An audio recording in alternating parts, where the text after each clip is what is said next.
Hello दोस्तों, कैसे हैं आप लोग। मैं सूर्यांश पांडे एजुकेशन फीवर में आपका स्वागत करता हूं। अभी हाल ही फिलहाल में हमारे जो पार्लियामेंट्री अफेयर मिनिस्टर हैं प्रहलाद जोशी जी, उन्होंने ट्विटर पे एक अनाउंसमेंट किया है।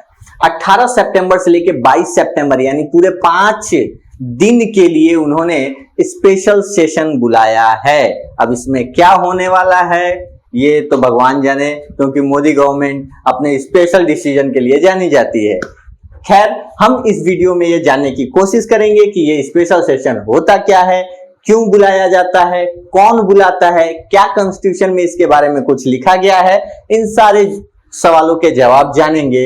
इसके पहले भी क्या इन स्पेशल सेशन बुलाया गया है तो उनके बारे में भी हम जानने की कोशिश करेंगे। तो चलिए आइए सीधे मुद्दे पे आते हैं कि स्पेशल सेशन होता क्या है। वैसे तो हमारे कॉन्स्टिट्यूशन में स्पेशल सेशन के बारे में कोई डिस्कशन नहीं है, कोई बात नहीं किया गया है। सिर्फ एक आर्टिकल आता है और वो आर्टिकल है आर्टिकल 85। आर्टिकल 85 जो कि इंडियन गवर्नमेंट एक्ट 1935 से लिया गया है, जो ये कहता है कि एक साल में 2 सेशंस के अंदर 6 महीने से अधिक का गैप नहीं होना चाहिए।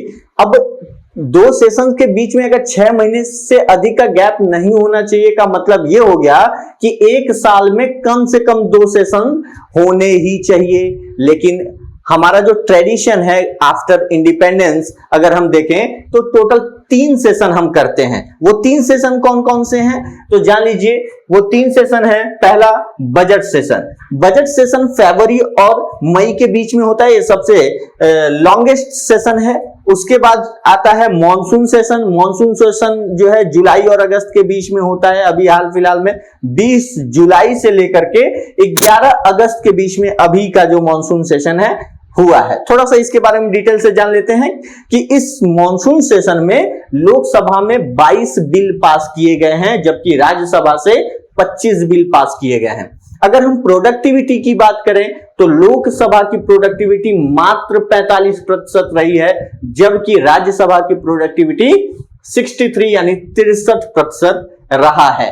तो आप समझ सकते हैं कि ये प्रोडक्टिविटी हमारी कम है, इसकी वजह से हमारे देश का नुकसान होता है। फिर हम कभी इस बारे में बात करेंगे कि इससे क्या एडवर्स इफेक्ट पड़ता है हमारे लोगों के ऊपर। अच्छा, ये पार्लियामेंट्री यानी ये स्पेशल जो सेशन है इसको बुलाता कौन है तो कैबिनेट मिनिस्टर के बिहाफ पे प्रेसिडेंट इसको बुलाते हैं। ठीक है, और ये बिल्कुल नॉर्मल जैसे सारे सेशंस चलते हैं वैसे ही स्पेशल सेशन भी चलता है। इसमें कुछ अलग से नहीं होता है। हाँ, बस ये बुलाया क्यों जाता है ये थोड़ा सा मैटर करता है।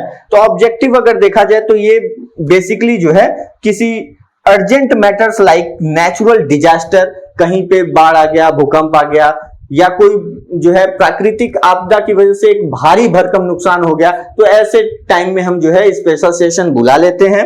उसके बाद सिक्योरिटी थ्रेट है, कहीं पॉलिटिकल क्राइसिस है, या कोई ऐसा इंपॉर्टेंट बिल है जिसका हम इंतजार अगले सेशन तक का न कर सकें, ऐसे किसी बिल को पास करने के लिए भी हम स्पेशल सेशन बुलाते हैं। ठीक है।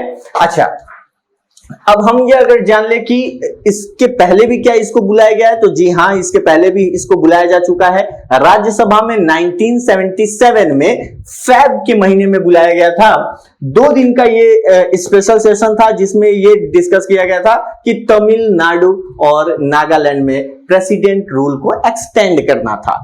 ठीक है।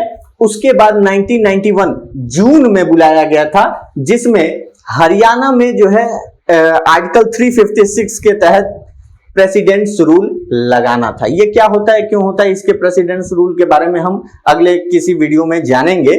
ठीक है। हाल फिलहाल में देखा जाए तो 2008 जुलाई में यूपीए गवर्नमेंट यानी मनमोहन सिंह जी की गवर्नमेंट जो थी उसमें भी बुलाया गया था। एक्चुअली हुआ ये था कि जो लेफ्ट पार्टी थी जो मनमोहन सिंह जी का सपोर्ट करती थी उसने अपने आप को जो है उनकी पार्टी से बाहर कर लिया था, सपोर्ट से बाहर कर लिया था। तो उन्होंने अपनी बहुमत शो करने के लिए ये स्पेशल सेशन बुलाया था। फिर 2017 में जीएसटी जब लागू किया गया था, आपको पता होगा कि जीएसटी एक रिवॉल्यूशनरी चेंज था हमारे टैक्स के फील्ड में, तो उसको उस पल को यादगार बनाने के लिए रात के 12 बजे जो है स्पेशल सेशन बुलाया गया था। सारे पार्लियामेंट्री मेंबर्स वहां मौजूद थे और जो है जीएसटी बिल पास किया गया था। तो सेशन बिल्स को समय समय पर बुलाया जाता है, लाया जाता है, हाँ, लेकिन इसके कुछ अहम उद्देश्य होते हैं। अब इस बार का क्या अहम उद्देश्य है ये तो भगवान जाने, ये मोदी जी जाने, ठीक है। लेकिन फिर भी कुछ विपक्षी पार्टियां हैं जो इसका विरोध कर रही हैं।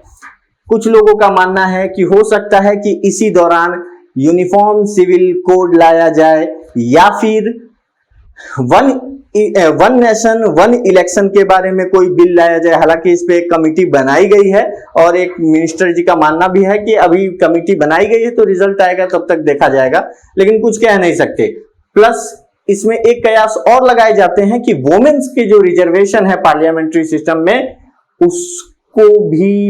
उसके लिए भी कोई बिल लाया जा सकता है। जैसा कि आपको पता है कि अभी तक वोमेन रिजर्वेशन सिर्फ और सिर्फ लोकल गवर्नमेंट तक ही सीमित है, तो इसको भी लाने के लिए हो सकता है इस स्पेशल सेशन का यूज किया जाए। ये तो फिलहाल हम आगे चल के देखेंगे कि क्या आता है इसमें, लेकिन फिलहाल के लिए इतना ही। जय हिंद।